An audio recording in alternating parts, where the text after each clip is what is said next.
अस्सलाम वालेकुम। रमज़ान में ख़वातीन की आसानी के लिए बेहतरीन टोटके।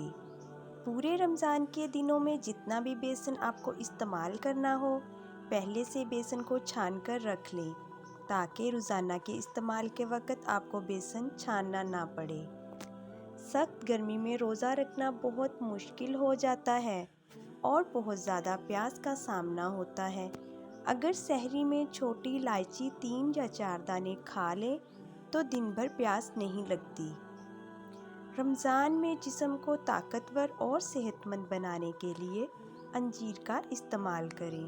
पहले से मुर्गी को अच्छी तरह साफ़ करके इस पर मसाला लगाकर अपनी ज़रूरत के मुताबिक पैकेट बनाकर फ्रीज़ कर दें ताकि आपको क्या पकाना है ये आपको समझ ना आ रहा हो, फौरी तौर पर इस चिकन का इस्तेमाल करके आप खाना बना सकें और अपना वक्त बचा सकें। पकोड़ों को बनाते वक्त अगर बेसन में थोड़ा सा लहसुन पीस कर डाल दें तो जायका भी अच्छा हो जाएगा, बदहज़मी और बादीपन नहीं होगा।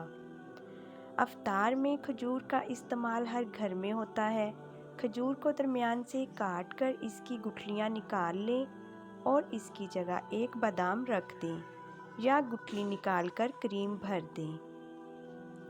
फ्रूट चाट मज़ेदार बनाने के लिए अगर कभी ऐसा हो कि फ्रूट चाट में डालने के लिए घर में कोई रसीला फ्रूट ना हो तो किसी भी फ्रूट का जूस डाल दें।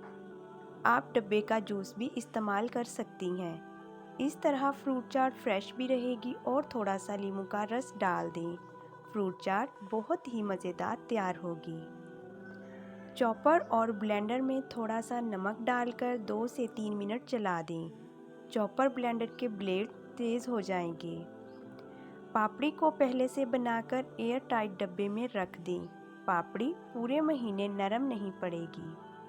रमज़ान से कुछ दिन पहले ही आप बहुत सारा लहसुन और अदरक का पेस्ट बनाकर रख लें, इससे भी काफ़ी आसानी हो जाती है। पूरे रमज़ान के लिए इस्तेमाल होने वाली प्याज को एक साथ ही ब्राउन करके पैकेट बनाकर फ्रीज़र में फ्रीज़ कर दें। नाज़रीन, आप लोगों को आज की वीडियो कैसी लगी कमेंट करके ज़रूर बताइएगा।